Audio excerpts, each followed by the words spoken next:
worst winter storm in recent history batters the Atlantic seaboard, leaving wreckage and death in its wake along a 7-state path.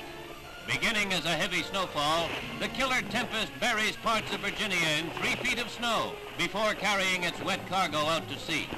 Then, with unexpected fury, a murderous backlash of staggering winds whips the coastal area from the Carolinas to New England to bring 2 days of tragedy and horror to thousands.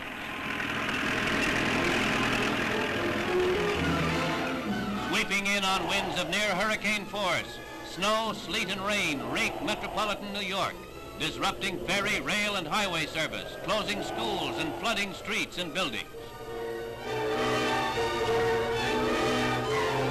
Damage soars above the $20 million mark, but the city escapes relatively unscathed compared to neighboring areas.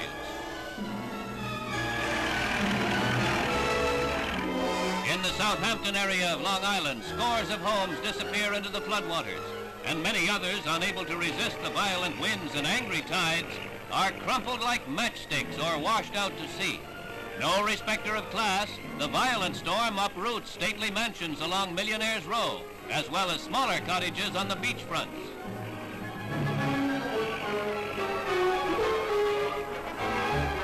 New Jersey takes the brunt of the savage storm, with hundreds of homes destroyed, whole communities devastated, and at least 18 persons dead or missing. In some areas, the ocean, churned to a boil by 60-mile-an-hour winds, changes the geography of the land by carving new channels across the sand dunes. Atlantic City is a vast panorama of wreckage with more than $5 million in damage. The famous steel pier is ripped apart, leaving its ballroom isolated almost half a mile at sea. The big blow rips away more than a mile of the famous boardwalk. The East Coast from North Carolina to New York is declared a disaster area. Losing some of its fury as it moves into New England, the storm gives a parting kick to a Massachusetts seawall after taking more than 30 lives and causing nearly $200 million in damage along the East Coast.